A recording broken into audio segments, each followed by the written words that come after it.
जी। राकेश मेरा भैया, फोन स्थिर है, बिल्कुल है। नहीं राकेश भैया का। जी जी। अच्छा, ठीक है जी, तो आज शुक्रवार का दिन है और जी। आदरणीय राकेश चतुर्वेदी जी के मार्गदर्शन में ये आज एक और वीडियो हम बना रहे हैं और हमारे साथ हैं ज्योतिषाचार्य पंडित अरविंद तिवारी जी। कई लोगों ने पंडित जी को टीवी के कई चैनलों पे कई बार देखा होगा और आज हमारे साथ साक्षात हैं, तो ये हमारे लिए बड़ी ही प्रसन्नता का विषय है। और किन्हीं कारणों से पंडित राकेश चतुर्वेदी जी बाहर हो गए थे मीटिंग से, अभी जस्ट वापस से जुड़ गए हैं और ऑडियो से कनेक्ट हो रहे हैं और मेरे ख्याल से अब ऑडियो से कनेक्ट हो गए हैं। राकेश जी, आपको आवाज़ आ रही है? अभी भी कनेक्ट हो रहे हैं। राकेश भैया, आवाज़ आ रही है आपको? जी आ रही है। चलिए, तो अब आप साथ में रहेंगे। तो मैंने अभी हल्का सा इंट्रोडक्शन दिया जी जी। पंडित जी का, और मैं चाहूँगा कि आधिकारिक तौर पर आप दो शब्द कहें पंडित जी के बारे में, ताकि उसके बाद फिर हम सफर। सभी को नमस्कार। मैं पंडित राकेश चतुर्वेदी, अध्यक्ष ब्राह्मण एकता अस्पृश्यता सहयोग संस्कार मंच। आज हम सबके बीच में पंडित अरविंद तिवारी जी ज्योतिषाचार्य, और आज हम लोग जो चर्चा करने वाले हैं वो चर्चा करने वाले हैं कर्म और ज्योतिष का क्या संबंध है, और 21 तारीख को पड़ने वाले सूर्य ग्रहण पर कर्म का क्या संबंध होगा, कर्म की दिशा के क्या होगी, बारे में हमारे कर्म की दिशा क्या होगी ज्योतिष और ज्योतिष के आधार पर। तो मैं हम सबके बीच में पंडित अरविंद तिवारी जी ज्योतिषाचार्य हमारे बीच में है, और वो इसके लिए विधि विधान से इस तरीके से हम सबके लिए मार्गदर्शन करेंगे। और हमारे साथ में हैं पंडित रितेश शुक्ला जी। तो मैं चाहूंगा कि अब आगे की कार्रवाई पंडित रितेश शुक्ला जी कार्रवाई प्रारंभ करवाएं। जी, बहुत बहुत धन्यवाद राकेश भैया। तो पंडित जी, अभी टीवी चैनलों पे और सारे के सारे अखबारों में, राकेश भैया आप अपना म्यूट पे डाल सकते हैं, आपके पीछे से आवाज़ आ रही है। तो टीवी चैनल्स पे, अखबारों में कई जगह पे सूर्य ग्रहण और अमावस्या को लेकर के काफ़ी चर्चाएं हैं। क्या होने वाला है, किस राशि में क्या होने वाला है, किसको क्या नुकसान होने वाला है इत्यादि, जो लौकिक पक्ष है जिसमें बहुत लोगों का इंटरेस्ट भी रहता है। हम इस चैनल के माध्यम से थोड़ा अपने समुदाय में ज्ञान मार्ग की तरफ रुझान बढ़े, इस दिशा में थोड़ा सा हम मूव कर रहे हैं। और इसीलिए ये प्रश्न एक उठा कि ज्योतिष के माध्यम से अमूमन आम आदमी फल क्या मिलने वाला है उसकी आशा आकांक्षा तो बना के रखता है, लेकिन ज्योतिष में कर्म एक बहुत बड़ा कहें कि कर्म का एक बहुत बड़ा एंगल है। और कहीं ना कहीं ये प्रश्न नहीं उठ पाता है कि हमारे कर्म क्या होने चाहिए। तो आपके माध्यम से हम थोड़ा ये समझना चाहेंगे कि ज्योतिष में कर्म की का कितना योगदान होता है, आपस में संबंध क्या होता है, और खास तौर पे सूर्य ग्रहण जैसे अमावस्या जैसे समय पे हमारा कर्म क्या होना चाहिए, उसकी दिशा क्या होनी चाहिए, क्या सिर्फ वो लौकिक होनी चाहिए या कुछ बौद्धिक भी हो, कुछ आध्यात्मिक भी हो, जिसका हमारे लौकिक जीवन पे भी असर पड़े। तो मैं भी अब अपना जो है म्यूट पे डाल दूंगा और ये अब सारा का सारा मंच आपका है पंडित जी। प्लीज जो है करें और हमें लाभान्वित करें। बिल्कुल शुक्ला साहब, आपने और आदरणीय राकेश चतुर्वेदी साहब ने मेरे को मौका दिया, और मेरे पास जो भी थोड़ा बहुत ज्ञान है उसका मैं लाभ हमारे जितने भी मित्र और जो भी प्रिय हैं जो हमारे इस YouTube चैनल को देख रहे हैं, मैं उनको देना अवश्य चाहूंगा। देखिए, बात आपने पूछा कर्म की क्या महत्ता है, चूंकि सूर्य ग्रहण से जोड़कर उसको देखा गया। मैं आपको ऐतिहासिक एक सूर्य ग्रहण की तरफ ले चलूंगा। बिल्कुल ठीक ऐसा ही सूर्य ग्रहण था वो भी। कब? आपको याद होगा, आपने उसको बहुत अच्छे से याद किया है, जिस समय जयद्रथ का वध हो रहा था, महाभारत काल में आपको लेके जा रहा हूं। और आप देखिए उस समय ले जाने के पीछे का तात्पर्य क्या है, मैं आपको बताना चाहूंगा कि बिल्कुल आज जैसी ग्रह स्थिति थी। देखिए आज जैसी ग्रह स्थिति का क्या तात्पर्य है? तात्पर्य यह है कि उस समय भी जो हमारे नवग्रह के जो हमारे अधिपति जितने भी ग्रह हैं, अधिकांश ग्रह, चूंकि सूर्य और चंद्रमा ये कभी रिट्रोग्रेड यानी वक्री नहीं होते हैं, बाकी सारे ग्रह वक्री अवस्था में भ्रमणरत थे। चाहे वो हमारे बुध हो, मंगल हो, शुक्र हो, गुरु हो, शुक्र हो, शनि हो, राहु और केतु हमेशा वक्रीय गति से भ्रमण करते हैं। तो आप देखिए कि उस समय भी यही ग्रह स्थितियां बनी हुई थी। और आप देखिए कि पिछले 6 महीनों का समय, पिछला सूर्य ग्रहण जो कि दिसंबर के आखिरी सप्ताह में पड़ा था, और हम आ गए हैं दूसरे सूर्य ग्रहण की तरफ। अब चूंकि विक्रम संवत चूंकि हमारे यहाँ बदल जाता है चैत्र मास के बाद, हम सभी जानते हैं, तो ये हमारा पहला सूर्य ग्रहण है। चूंकि हमने पिछले साल के सूर्य ग्रहण से हमारे यहाँ ये कोविड नाम की जो एक बीमारी है, क्योंकि वो बहुत प्रखर रूप से उभर कर आई थी, उसको समझने के लिए मैं आपको इससे आगे उसमें बात करूंगा जब आप मेरे से प्रश्न पूछेंगे। लेकिन आपने चूंकि कर्म की बात की, तो मैं कर्म की शुरुआत फिर वहीं उसी महाभारत काल पे लेके जा रहा हूं। उस समय भी धर्म क्षेत्र में एक युद्ध लड़ा जा रहा था, जो कि अच्छे कर्म और एक अच्छे युग के निर्माण के लिए लड़ा जा रहा था। और उसमें भगवान कृष्ण ने अर्जुन से कहा, सूर्य ग्रहण हुआ, सारे जितने भी जो युद्ध लड़ रहे थे, जितने भी योद्धा थे, वो सब अर्जुन के पास आ गए, क्योंकि अर्जुन ने उस समय एक प्रतिज्ञा ली थी कि यदि सूर्यास्त हो जाएगा तो मैं अग्नि स्नान करूंगा, मैंने अग्नि कुंड में समाधि ले लूंगा। सारे लोग आए और उन्होंने कहा कि भाई अर्जुन, अब सूर्यास्त हो गया है और आप अग्नि समाधि ले लो। हमारे महाभारत में उस बात का वर्णन है कि भगवान ने इशारा किया और सूर्य हट गया, क्योंकि ग्रहण था एक, लगभग हमारे यहाँ वर्तमान में भी जो ग्रहण है सुबह 9:13 से दोपहर में 1:38 तक ये ग्रहण रहेगा, लगभग 4 घंटे के आसपास है, क्योंकि शुरुआत उसकी 10:13 से होना है, जो भारतवर्ष में दृश्य होगा। लगभग 3.5 घंटा हमारे यहाँ इस सूर्य ग्रहण रहेगा। बात आती है कर्म की, तो भगवान कृष्ण ने भी उस समय अर्जुन से कहा कि तुम्हारा कर्म है, ये रहा गांडीव और ये रहा जयद्रथ, लगाओ जोर से निशाना, करो इसका वध। और उन्होंने अपने गांडीव से प्रत्यंचा चढ़ाई और एक ही बाण से जयद्रथ का वध इस प्रकार से किया कि जयद्रथ का जो शीश था वो उसके पिता की गोद में जाकर गिरा। देखिए सूर्य ग्रहण में भी उन्होंने अपने कर्म को नहीं छोड़ा था। तो सूर्य ग्रहण हमको क्या सिखलाता है कि आपको आपके कर्म को नहीं छोड़ना है। जो आपका कर्म है, अर्जुन का काम था युद्ध करना, अर्जुन का काम था सारी समस्याओं का समूल विनाश करना।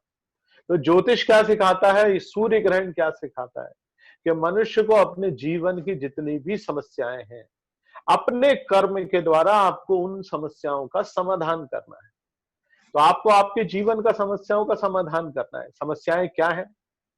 क्योंकि जब एक मनुष्य जब पैदा होता है, बाल्यकाल में होता है, तो उसकी सबसे पहला कर्म होता है कि वो अपने शरीर को स्वस्थ बनाने की तरफ आगे बढ़े। स्वास्थ्य उसका कर्म होता है। दूसरा कर्म होता है शिक्षा, उसका कर्म होती है।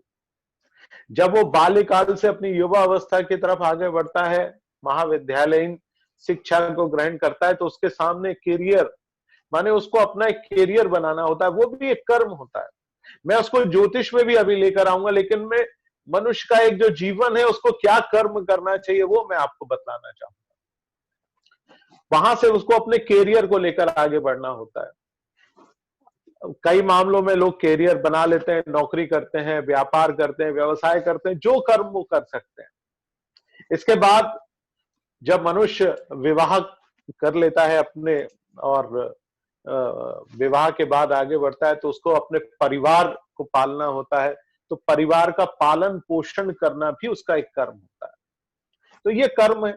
उसके बाद जब वो अपनी यौवन अवस्था को समाप्त करके वृद्धाश्रम की तरफ आगे बढ़ता है, आजकल अमूमन 50 वर्ष जो है जब आयु के हो जाते हैं, तो हर एक जो है उस आश्रम की ओर आगे बढ़ जाता है। सब अपने आप को यौवन रूप में नहीं पाते हैं और हमेशा पाते हैं कि अब हम युवा अवस्था को पार कर चुके हैं। लेकिन कर्म तो कर्म है। जब तक आप जीवित हैं इस धरती पर, इस धरती मां पर, आपके बहुत सारे कर्म हैं।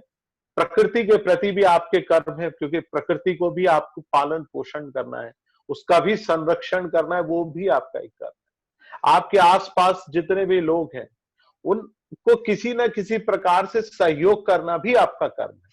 अब बात आती है, चूंकि मैं मूलतः ज्योतिषी हूं तो मैं ज्योतिष पे बात करूंगा आपसे। देखिए, ज्योतिष में हम सभी जानते हैं कि हर मनुष्य की एक जन्म कुंडली हम लोग बनाते हैं, और उसमें कर्म का एक भाव होता है जिसको 10वां भाव कहा जाता है, दशम भाव, उसको कर्म का भाव कहा जाता है। अब आपने कहा सूर्य ग्रहण, क्योंकि सूर्य ग्रहण से युति करके बताना है, तो मैं सूर्य से आपको बताना चाहूंगा। जैसा हम सभी जानते हैं कि सूर्य हमारे नवग्रह मंडल के केंद्र में, जिसके चारों तरफ सारे ग्रह चक्कर लगाते हैं, वैसे ही आपका जो कर्म का भाव है उसके चारों तरफ जितने भी 11 भाव हैं वो सब उस भाव के आसपास ही जुड़े हुए हैं। यदि आपका कर्म नहीं होगा तो आपका लग्न यानी कुंडली का जो प्रथम भाव है तो किसी भी रूप में फलित नहीं होगा। तो आप काम ही नहीं करेंगे तो भोजन कैसे करेंगे? लग्न माने आप अपने शरीर का पालन पोषण कैसे करेंगे? कर्म नहीं करेंगे तो कुंडली का दूसरा भाव धन और परिवार, उसको कैसे चलाएंगे आप? भाई कर्म नहीं करेंगे तो धन नहीं आएगा, और धन नहीं आएगा तो परिवार का पालन पोषण आप नहीं कर पाएंगे, कैसे करेंगे? तो कर्म सबसे ज्यादा इंपॉर्टेंट है। इसके बाद आप आइए तीसरा भाव, जिसको कहते हैं यश मान सम्मान और प्रतिष्ठा का भाव। यही सूर्य से आपका जुड़ाव होता है, सूर्य ग्रहण। क्योंकि सूर्य एकमात्र देवता है जो जातक को यश मान और सम्मान देता है। हमारे यहाँ एक और बड़ी प्रसिद्ध कथा है सूर्य से जुड़ी हुई, मैं 1 मिनट में उसको हमारे जितने भी दर्शक हैं उनको बताना चाहूंगा। 14 साल की उम्र में राजा अकबर जो थे, उनका नाम था बदरुद्दीन मोहम्मद अकबर। तो उन्होंने तराइन की लड़ाई में हेमू को हराया था, और उसके बाद उन्होंने एक बहुत बड़ा दरबार सजाया। क्योंकि वो उम्र में बहुत छोटे थे, लेकिन उनको आलिम और फाजिल माने जो बड़े बड़े जो विद्वान लोग हुआ करते थे उनको बिठाकर उनसे बात करने का बड़ा शौक था। तो उन्होंने पूछा कि क्या कारण है हिंदुस्तान में लोग सूर्य की पूजा करते हैं, सूर्य को सबसे ज्यादा महत्वपूर्ण स्थान देते हैं। तो एक आलिम फाजिल उठ के खड़े हुए, उन्होंने कहा कि साहब सूर्य एकमात्र देवता है जो इस पृथ्वी को चलाता है, यदि सूर्य ना हो तो इस पृथ्वी का संचालन मुश्किल है। और उन्होंने कहा कि सूर्य इतना तेजस्वी होता है कि आप किसी का भी नाम सूर्य के ऊपर रख दीजिए, उसको कोई जीवन भर पराजित नहीं कर सकता। तो आप देखिए, उन्होंने सूर्य से प्रभावित हुए, उनका नाम था बदरुद्दीन मोहम्मद अकबर। उन्होंने अपना नाम बदला, उन्होंने अपना नाम रखा जलालुद्दीन मोहम्मद अकबर। जलालुद्दीन का मतलब होता है सूर्य के समान तेजस्वी। जो आदमी अपने नाम को सूर्य के ऊपर रखकर अपने यश मान सम्मान को बढ़ाता है, देखिए जलालुद्दीन उनके पूरे मुगल खानदान में किसी का नाम नहीं रहा, इसलिए वो ही सबसे ज्यादा तेजस्वी रहे, बाकी किसी का नाम नहीं लिया जाता।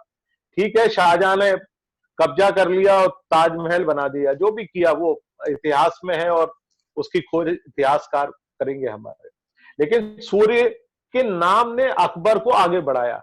तो यही तीसरा भाव आता है कि आपको यदि जीवन में यश मान सम्मान चाहिए तो आपको अपने सूर्य को मजबूत करना पड़ेगा, और उसमें सूर्य ग्रहण की बहुत बड़ी भूमिका है। मैं आपको आगे चल के वो भी बताऊंगा कि आप सूर्य ग्रहण पे अपने सूर्य को कैसे मजबूत कर सकते हो। इसके बाद आप आइए चौथा भाव, माता का भाव। आपको आपके घर में सुख मिलेगा, मकान का सुख मिलेगा, गाड़ी का सुख मिलेगा, हर प्रकार का सुख मिलेगा, ये केवल चौथे भाव से निर्धारित होता है। लेकिन सुख कैसे मिलेगा? जब तक आप अपने 10वें भाव यानी कर्म को नहीं करेंगे। पैसे नहीं कमाएंगे तो मकान नहीं बनेगा, माता को रोटी कहां से खिलाएंगे, वाहन कहां से खरीदेंगे। क्योंकि आजकल कोई भी कंपनी फाइनेंस करती है तो आपका बैंक बैलेंस देखती है कि भाई आपके पास इतनी हैसियत है कि आप रीपेमेंट कर पाए, किस्त दे पाए। तो ये निर्धारण भी कर्म के द्वारा होता है। आप आइए पंचम भाव की तरफ। कुंडली का पंचम भाव पिता का भाव। हमारे यहां ज्योतिष में सूर्य को पिता का स्वरूप माना गया। तो आपको आपके पिता से प्रेम मिलेगा कि नहीं मिलेगा, यह भी सूर्य के द्वारा निर्धारण होता है। तो आपकी कुंडली में यदि सूर्य ठीक है तभी पिता से प्रेम मिलेगा, तभी संतान होगी। क्योंकि लोगों के यहां संतान नहीं होती क्योंकि पंचम भाव संतान का भाव भी है। तो सूर्य माने आपको उसके लिए भी कर्म करना पड़ेगा, वैवाहिक संबंध बनाना पड़ेगा, विवाह करना पड़ेगा, और वो वैवाहिक कर्म करेंगे तब संतान पैदा होगी। तो कर्म उसके लिए भी करना पड़ेगा। पांचवा भाव विद्या का होता है। यदि आपको पढ़ना लिखना एजुकेशन, हम और आप जो बात कर पा रहे हैं या जो बुद्धि का आदान प्रदान कर रहे हैं, वो भी पंचम भाव यानी कर्म यानी सूर्य के द्वारा ही निर्धारित है। उसके लिए भी कर्म करना पड़ेगा, पढ़ना पड़ेगा, सीखना पड़ेगा, कर्म करना पड़ेगा। छठा भाव सबसे महत्वपूर्ण, आदमी को आपके जीवन में विरोधियों का सामना करना पड़ता है। जब आप इतने ज्यादा कर्म कर लोगे कि आप बहुत ज्यादा लोकप्रिय हो जाओगे तो आपके विरोधियों की संख्या बढ़ जाएगी। तो आप अपने विरोधियों को समाप्त करने के लिए भी आपको कर्म करना पड़ेगा कि कैसे हम अपने विरोधियों को अपने वश में रख सकते हैं। छठा भाव जो बहुत महत्वपूर्ण भाव है, चूंकि आपने भोजन तो किया, आपने अपने शरीर में सारी चीजों को लेकर तो गए, लेकिन उसके चलते रोग पैदा हो गए। अब उन रोगों को समाप्त करने के लिए आपको कर्म करना पड़ेगा, आपको नियमित रूप से योग अभ्यास करना पड़ेगा, आपको बहुत सारे काम करना पड़ेंगे, जिसके चलते आप अपने उन सारी चीजों पर नियंत्रण पा सकते हैं। सातवां भाव वैवाहिक संबंधों का भाव, सबसे ज्यादा महत्वपूर्ण भाव, क्योंकि दशम भाव के बाद यदि कोई भाव सबसे ज्यादा महत्वपूर्ण है तो वो सप्तम भाव, क्योंकि आपके मित्रों के साथ संबंध, वैवाहिक संबंध, राजनीतिक संबंध, हर प्रकार के संबंध सप्तम भाव से निर्धारित होते हैं। तो उन सारे संबंधों को निभाने के लिए भी आपको कर्म करना है, अच्छे काम करना है, अच्छी वाणी बोलना है, अच्छे प्रकार से संबंधों को निभाना है, तभी आप आगे बढ़ सकते हैं। अष्टम भाव जो हमारी कुंडली का सबसे ज्यादा रहस्यात्मक भाव है, वो क्या बतलाता है कि आपको आपके जीवन में बहुत सारी आश्चर्यजनक घटनाओं का सामना करना पड़ेगा, और आप उन घटनाओं से बच कैसे सकते हैं, ये बतलाता है आपका लग्न यानी कुंडली का प्रथम भाव। जब तक आप कर्म करके अपने उस लग्न को, अपने स्वास्थ्य को मजबूत नहीं करेंगे, किसी भी स्वरूप में आप कर्म नहीं कर पाएंगे। इसके बाद जो अगला भाव आता है वो आता है नवम भाव, धर्म का भाव। आप अपने जीवन में, सूर्य ग्रहण एक धार्मिक और एक बड़ी खगोलीय घटना है, जिसमें आपको अपने रूप में आध्यात्मिक पक्ष को भी मजबूत करना है। आप अपने उस आध्यात्मिक पक्ष को आखिर कैसे मजबूत कर सकते हैं, उसके लिए आपको आध्यात्म यानी उस ईश्वर की साधना करना पड़ेगी। हमारे यहां कहा जाता है कि सूर्य हमारी आत्मा का प्रतीक होता है। हम कहते हैं कि हमारे शरीर में एक आत्मा होती है और उस आत्मा का परमात्मा से संबंध होता है। तो सूर्य हमारी उस आत्मा का प्रतीक है, अर्थात हमारी कुंडली के नवम भाव का प्रतीक है। हम वापस पहुंच गए दशम भाव जिसकी हम बात कर ही रहे थे। इसके बाद एक भाव आता है 11वां भाव यानी आय का भाव। पैसे कहां से आएंगे? आपको कर्म करना पड़ेंगे तभी पैसे आएंगे। बैठे तो पैसे आपको तभी मिल सकते हैं कि भाई आपके पूर्वज इतना धन छोड़ गए हों कि आपके पास मिले, लेकिन उसके लिए भी कर्म करना पड़ेगा। यदि पिता पैसे भी छोड़ गए हैं तो भी आपको पैसे का आदान प्रदान या कुछ करना पड़ेगा, तब जाके वो पैसे खर्च हो पाएंगे। तो कर्म तो आपको उसमें भी करना है। और अंतिम भाव जो हमारी कुंडली का है वो है द्वादश भाव, अर्थात जिसको हम कहते हैं व्यय का भाव, परेशानी का भाव। बड़ा कमजोर सा भाव होता है, लेकिन ज्योतिष में उसको बड़ा महत्वपूर्ण हम लोग मानते हैं। तो ये हमारी कुंडली के द्वादश भाव हैं, और हर भाव हमारे दशम भाव यानी कर्म से जुड़ा है, और हर भाव सूर्य से जुड़ा हुआ है। तो सूर्य हमारे लिए बहुत महत्वपूर्ण है। आपने एक अगला प्रश्न मेरे से पूछा था कि सूर्य ग्रहण में क्या ऐसे आध्यात्मिक कार्य हमको करना चाहिए जिससे हम इस सूर्य ग्रहण का लाभ उठा सकें। आपने बहुत सारे चैनल्स पे अलग अलग चीजें सुना होगा, बहुत सारी चीजें हैं, लेकिन हमारे यहाँ हमारे ग्रंथों में, हमारे पुराणों में, हमारे मनीषी ऋषि मुनि सब बोल कर गए। क्या बोला है कि सूर्य ग्रहण या कोई भी ग्रहण इतना, उसका प्रभाव इतना जबरदस्त होता है कि यदि आपने उसमें एक बार भी ईश्वर का नाम लिया तो वो कितना हो जाता है, 1000 गुना, 1000 टाइम्स। यदि आपने एक बार बोला ओम तो वो कितने बार हो गया, 1000 टाइम।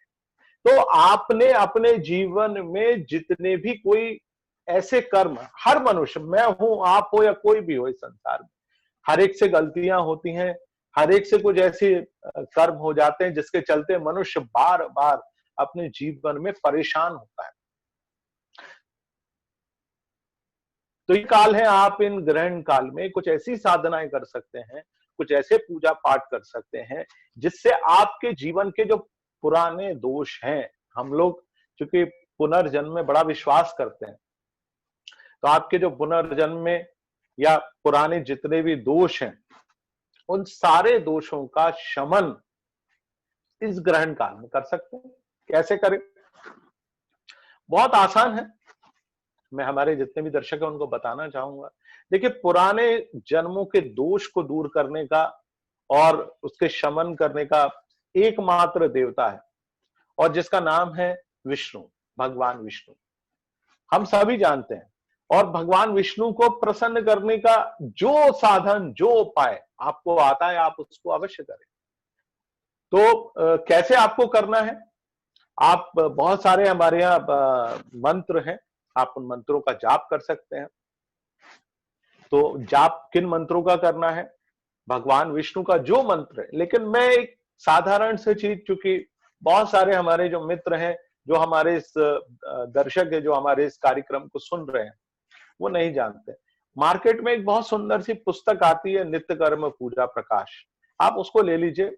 यदि आपको वो ना मिले तो एक विष्णु सहस्त्र नाम करके आपको हर जगह मिलेगा, गूगल पे है, यूट्यूब पे है, हर जगह मिल जाएगा, उसका एक प्रिंट निकाल लीजिए। विष्णु सहस्त्र नाम का तात्पर्य भगवान विष्णु के 1000। यदि आपने उस पूरे ग्रहण काल में उसको एक बार पढ़ लिया तो आप देखिए 1000 और 1000 में आप 1000 और मल्टीप्लाई कर दीजिए, कितना हो गया?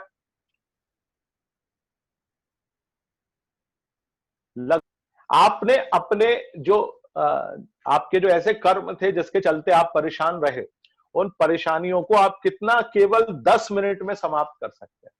वो केवल 10 से 12 मिनट का होता है। भगवान विष्णु के 1000 नाम, और उस ईश्वर का जब आपने नाम ले लिया तो आपको आपके जीवन में पुरानी बाधाएं और परेशानियों का सामना नहीं करना पड़ेगा। एक चीज आपको और समझना होगी, क्योंकि भगवान विष्णु की अर्धांगिनी है माता लक्ष्मी, और ये चराचर, ये भौतिक जगत केवल और केवल माता लक्ष्मी के कारण ही चलायमान है।